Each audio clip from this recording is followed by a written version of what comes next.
So you want to know the difference between the Seattle neighborhoods. Today we're going to talk about Ballard versus Greenwood.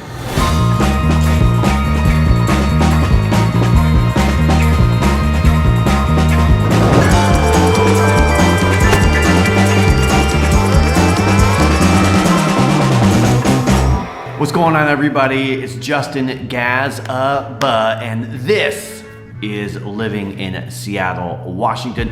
I'm a local real estate broker here, and on this channel, we dive deep on what it is to live, eat, sleep, work, play, all right here in Seattle, Washington. So if that's exactly what you're looking for, go ahead and hit that subscribe button, tap the notification bell, and we will drop new videos on you each and every week so you can get to know the area just a little bit better. So we have had so many folks reaching out to us each and every day about relocating, making a move from out of state into Seattle and all around town, from Seattle to Bellevue, Bellevue to Seattle, out to Issaquah, up to Camano Island, down to Gig Harbor, and all over Tacoma. So if you're thinking about making a move, honestly, just reach out to us, give us a call, shoot us a text, and reach out to us. We're happy to chat with you, talk about what neighborhoods make the most sense for your lifestyle, where you're living, working, what you want to do, what kind of things that really are going to benefit you in your life by living here in Seattle. No matter if you're coming from Manhattan, New York, San Francisco, wherever you are coming here, we're happy to chat with you and get you going. We really do got your back when you're making a move here, and we'll do a great job for you. So in this video, we're going to talk about the difference between a couple of the different neighborhoods, because Seattle is very, very neighborhood centric. As I've talked about in other videos, Seattle's kind of a long, skinny city, and we've got lots of geographical features that get in the way and make our neighborhoods really distinct, right? So it's really easy to go north to south in Seattle. We've got I-5 cuts right through the middle. We've got Highway 99 that runs the northwest side, and even the Seattle Metro Statistical Area, which we would include Bellevue in. It's a completely different city, but we're still gonna count it. It's got 405 that kind of runs north to south over there. So it's really easy to get up and down Seattle, from North Seattle into downtown, or from South Seattle into downtown, but it makes things a little bit trickier east to west.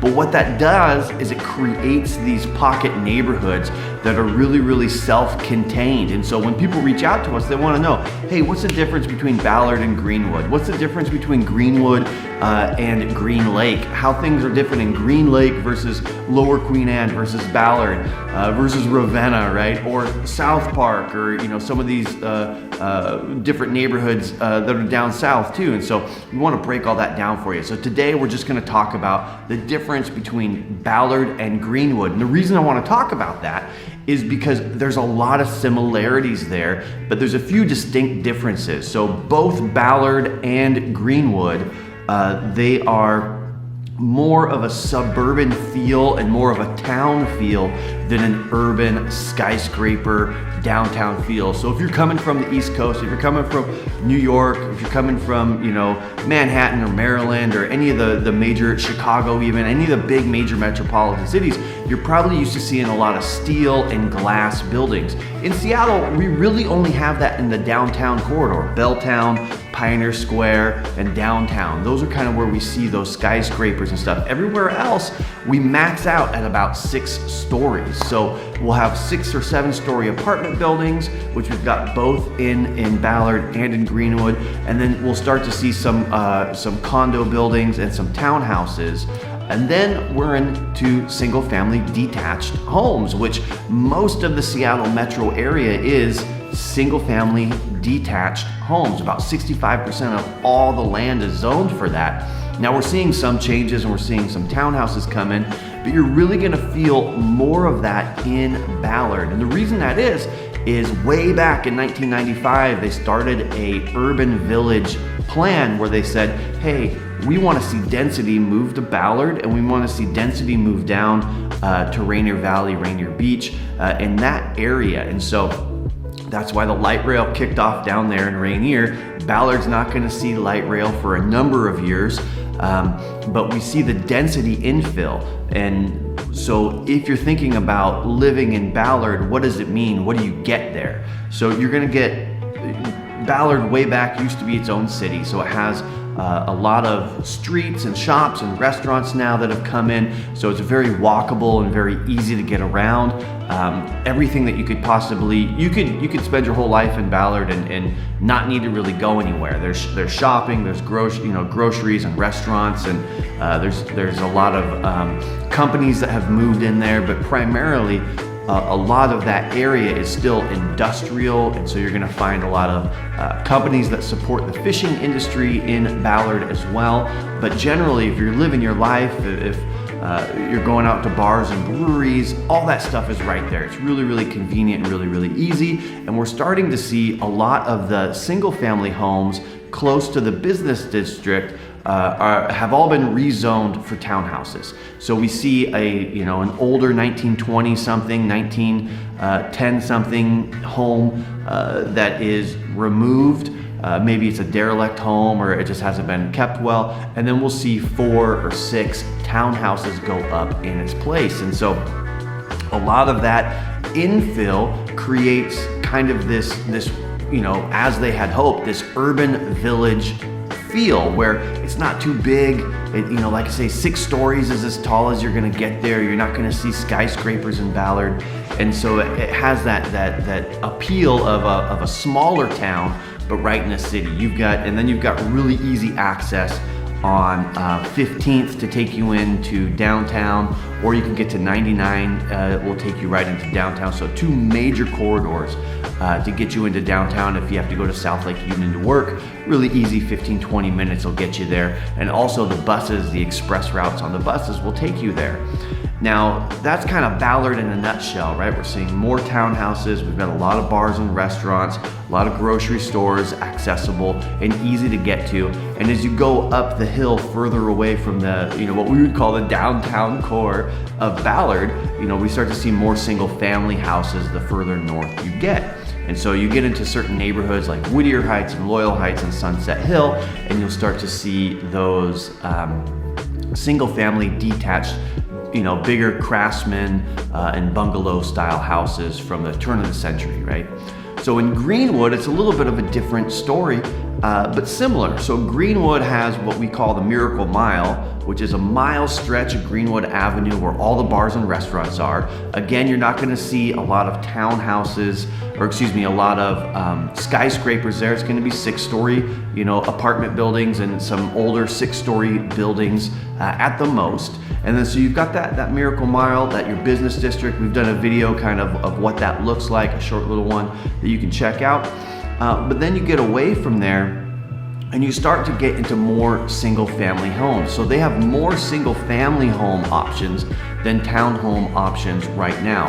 But on your thoroughfares, your main corridors, they are changing the zoning to have a little bit more infill. And so it has a smaller town feel than even Ballard does, which in a sense, Ballard is kind of an old small town. It used to be its own city. Greenwood was always part of Seattle. And so you'll see more detached single family homes. You're gonna have a good amount of bars and restaurants, even just on that Miracle Mile strip, that 1 mile strip running up and down Greenwood. There's a ton of stuff to choose from, a variety of different types of food.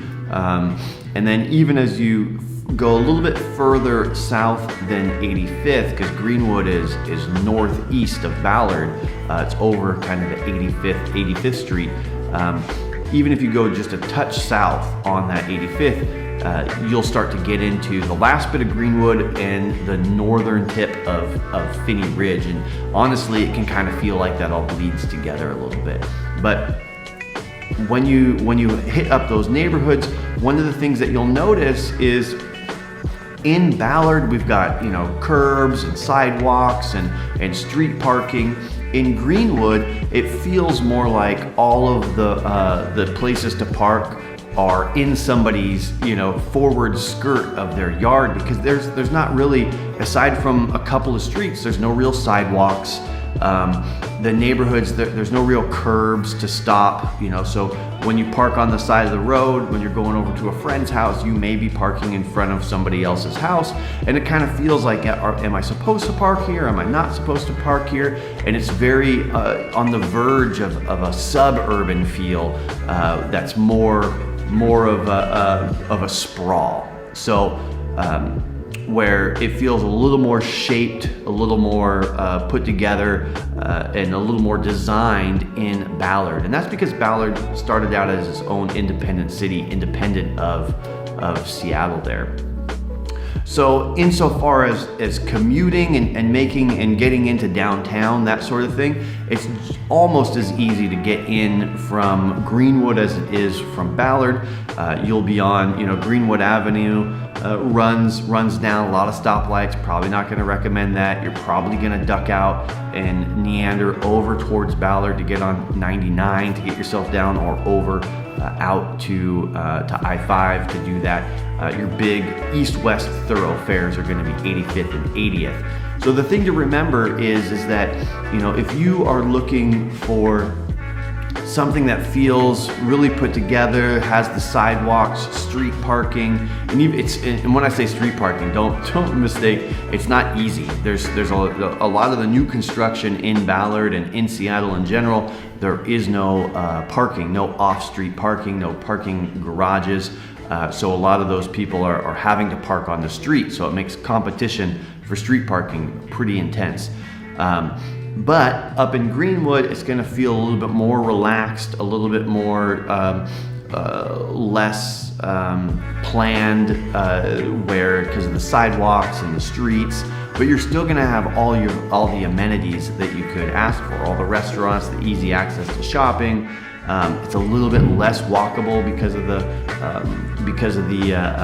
lack of sidewalks. So a lot of folks up in Greenwood and even over in Crown Hill, which is the neighborhood right next to it, you'll see people walking their dogs kind of in the street, and you'll see the streets get shut down, in the summertime so kids can play, which is kind of a neat feature.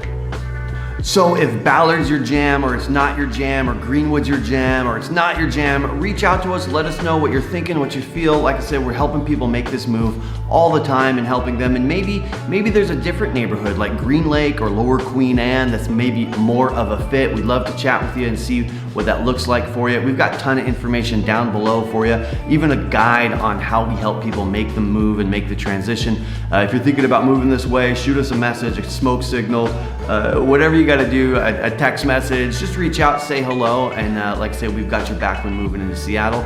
We'll see you in the next video. Talk to you.